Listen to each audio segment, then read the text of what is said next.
ये paper Rajasthan board कक्षा 11वीं वार्षिक परीक्षा 2025 का पेपर है। भूगोल का पेपर है, जियोग्राफी का पेपर है, जो आपके 5 मई को होने वाला है। पूरा पेपर विद सॉल्यूशन इस वीडियो के अंदर मैं आपको बताने वाला हूं। वीडियो को आपको कंप्लीट देखना है। अगर आपने एग्जाम से पहले भूगोल जियोग्राफी का ये पूरा पेपर आपने अच्छे से तैयार कर लिया तो 5 मई को भूगोल के पेपर में, जियोग्राफी के पेपर में पूरे 70 नंबर आप आराम से अचीव कर सकते हैं। पूरे 70 नंबर आप आराम से फोड़ सकते हैं। तो वीडियो को आपको कंप्लीट देखना है। भूगोल का पूरा पेपर जो आपके 5 मई को होने वाला है, पूरा पेपर इस वीडियो के अंदर आपको विद सॉल्यूशन मिलने वाला है। तो सबसे पहले पेपर में आपको अनुक्रमांक है, रोल नंबर है, वो आपको यहां पर अंकों में लिखना है, यहां पर रोल नंबर आपको शब्दों में लिखना है। और पेपर में कुल प्रश्नों की संख्या आपके 19 है। टोटल 19 क्वेश्चन आपको भूगोल के पेपर में देखने को मिलेंगे। समय आप देख सकते हैं 3 घंटे 15 मिनट मिलेंगे और 70 नंबर का ये पेपर आपके होने वाला है। तो कक्षा 11वीं वार्षिक परीक्षा एनुअल एग्जामिनेशन 2025 का ये पेपर है। भूगोल का पेपर है, जियोग्राफी का पेपर है, जो आपके 5 मई को होने वाला है।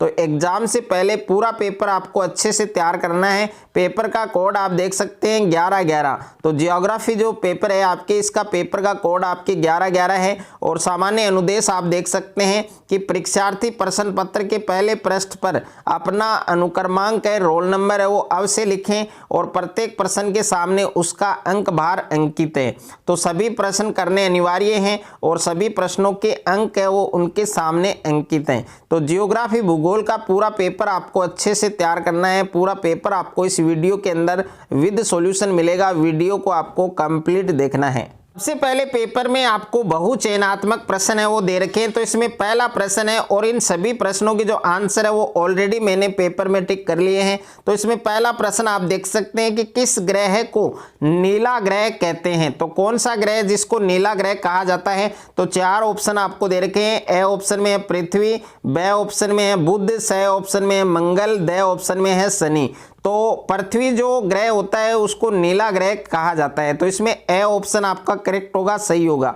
उसके बाद में दूसरा प्रश्न आपको दे रखा है, प्रश्न संख्या 2 है कि किस राज्य में लोकताक झील स्थित है। तो कौन सा स्टेट है, कौन सा राज्य है जिसमें लोकताक झील है वो स्थित है?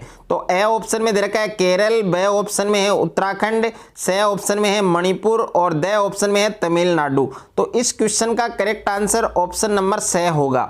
यानी कौन सा राज्य है जिसमें लोकताक झील स्थित होती है? मणिपुर राज्य। उसके बाद में अगला प्रश्न है आपके प्रश्न संख्या 3 आपको दे रखा है कि कौन सी नदी बंगाल का शोक नाम से जानी जाती है। तो कौन सी नदी है जिसको बंगाल का शोक नाम से जाना जाता है? तो ए ऑप्शन में है कोसी, बी ऑप्शन में दामोदर, सी ऑप्शन में सिंधु और डी ऑप्शन में सोन। तो इस प्रश्न का सही उत्तर आपके ऑप्शन नंबर बी होगा। यानी दामोदर जो नदी है उसको बंगाल का शोक नाम से जाना जाता है। प्रश्न संख्या 4 आपको दे रखा है कि कोपेन के वर्गीकरण के अनुसार एस प्रकार की जो जलवायु है वो भारत में कहाँ पाई जाती है। तो ए ऑप्शन में है केरल तट, बी ऑप्शन में है असम व अरुणाचल प्रदेश, सी ऑप्शन में है कोरोमंडल तट और डी ऑप्शन में है अंडमान निकोबार द्वीप समूह। ओके, तो इसमें सी ऑप्शन आपका करेक्ट होगा। यानी कोपेन के वर्गीकरण के अनुसार एस प्रकार की जो जलवायु है वो भारत में कहाँ पाई जाती है? कोरोमंडल तट पर पाई जाती है। तो इसमें सी विकल्प है वो आपका सही होगा। उसके बाद में 5वां प्रश्न दे रखा है कि चंदन वन है वो किस तरह के वन के उदाहरण हैं। तो चंदन वन है वो किस तरह के वन के उदाहरण है? ए ऑप्शन में है पर्णपाती वन, बी ऑप्शन में है सदाबहार वन और सी ऑप्शन में है डेल्टाई वन और डी ऑप्शन में है कांटेदार वन। तो चंदन वन है वो किस प्रकार के वन के उदाहरण है? पर्णपाती वन के उदाहरण है, पर्णपाती वन के उदाहरण है। तो इसमें ए ऑप्शन है वो आपका सही होगा।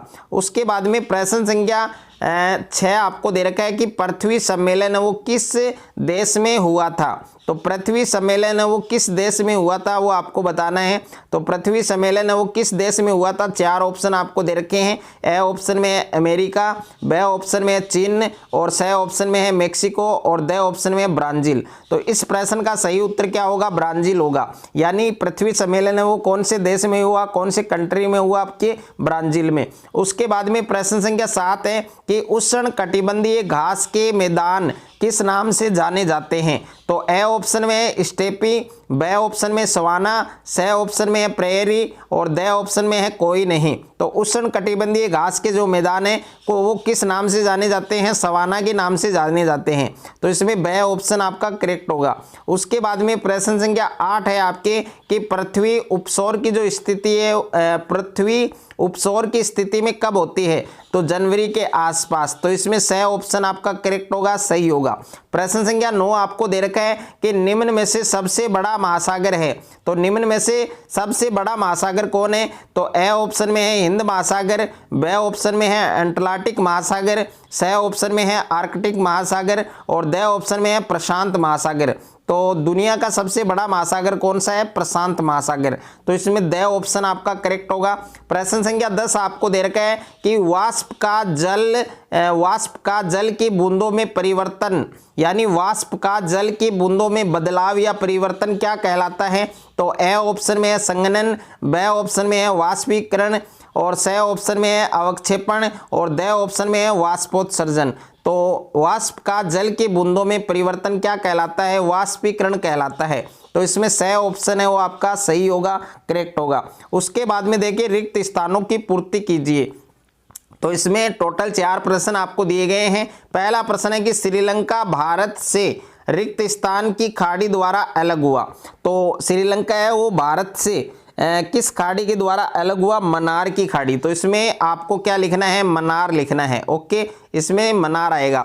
उसके बाद में दूसरा प्रश्न है आपके कि डेल्टाई क्षेत्र है उसमें किस प्रकार के जो वन है वो मिलते हैं? तो डेल्टाई क्षेत्र में मैंग्रोव।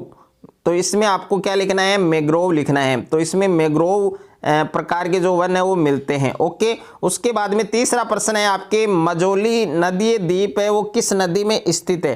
तो इसमें आएगा आपके ब्रह्मपुत्र आएगा। इसमें क्या आएगा? आपके ब्रह्मपुत्र। ओके, तो इसमें आपको ब्रह्मपुत्र लिखना है। उसके बाद में प्रश्न संख्या 4 है कि खाद्य श्रृंखलाएं मिलकर क्या बनाती हैं? तो इसमें आपको लिखना है खाद्य जाल। ओके, इसमें क्या आएगा? खाद्य जाल यानी फूड वेब। उसके बाद में अगला प्रश्न है आपके अति लघुतरात्मक प्रश्न। तो प्रश्न संख्या 1 आपको दे रखा है कि बाढ़ के कारण बताइए, यानी जो बाढ़ है, बाढ़ आने के क्या क्या रीजन है, क्या क्या कारण है वो आपको लिखने हैं। और प्रश्न संख्या 2 है आपकी कौन सी मृदा की जल अवशोषण क्षमता है वो सर्वाधिक होती है? तो कौन सी मृदा है जिसकी जल अवशोषण क्षमता है वो सबसे ज्यादा होती है? तो इसका आंसर आपको कमेंट बॉक्स में बताना है। और तीसरा प्रश्न है कि बायोम क्या है? तो बायोम की परिभाषा आपको लिखनी है।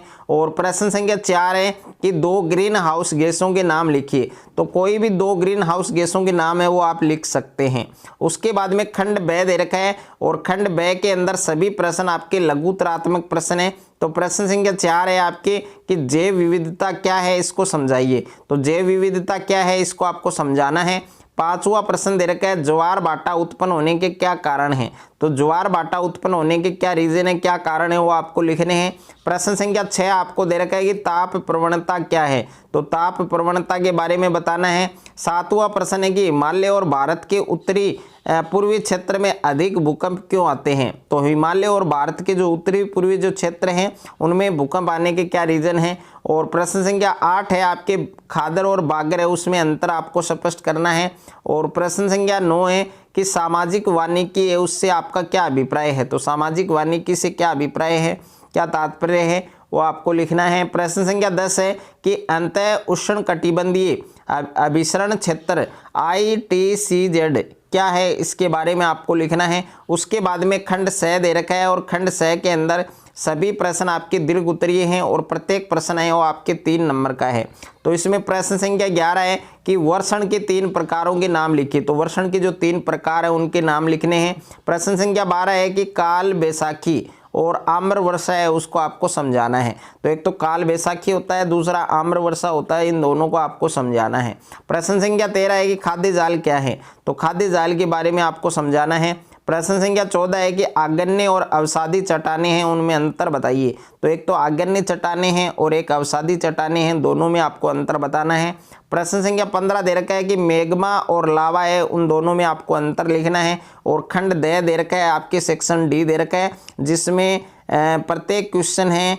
यहाँ पर देखिए प्रश्न संख्या 16 है वो आपके 5 नंबर का दे रखा है। कि वायुमंडल की संरचना को सचित्र समझाइए। तो वायुमंडल की जो संरचना है उसको आपको सचित्र समझाना है। अथवा में दे रखा है निम्न पर टिप्पणी लिखिए। तो इसमें एक तो हरित गृह प्रभाव दे रखा है, दूसरा ओजोन परत दे रखा है। तो दोनों में से एक आपको करना है। प्रश्न संख्या 17 है वो आपके 6 नंबर का क्वेश्चन दे रखा है। तो मृदा किसे कहते हैं और भारत में पाई जाने वाली मृदाएं हैं उनका आपको वर्णन करना है। और इसके अथवा में प्रश्न दे रखा है कि गंगा और इसकी सहायक नदियां हैं उनके तंत्र को समझाइए। उसके बाद में प्रश्न संख्या 18 है वो आपके 5 नंबर का प्रश्न है कि विश्व के मानचित्र में अंकित आपको करना है। एक तो क्वींसलैंड दे रखा है, एक ब्राजील दे रखा है, एक इंडोनेशिया दे रखा है, एक अलास्का धारा दे रखा है, एक लेब्राडोर धारा दे रखा है। प्रश्न संख्या 19 है कि भारत के मानचित्र में जैवमंडल निश्चय उसको दर्शाना है। सुंदरवन दे रखा है, पचमंडी दे रखा है, नंदा देवी दे रखा है, सिमलीपाल दे रखा है, नीलगिरी दे रखा है। तो इन सभी को भारत के मानचित्र में आपको दर्शाना है। तो भूगोल का, जियोग्राफी का पूरा पेपर इस वीडियो के अंदर मैंने आपको दिया है। पूरा पेपर आपको अच्छे से तैयार करना है।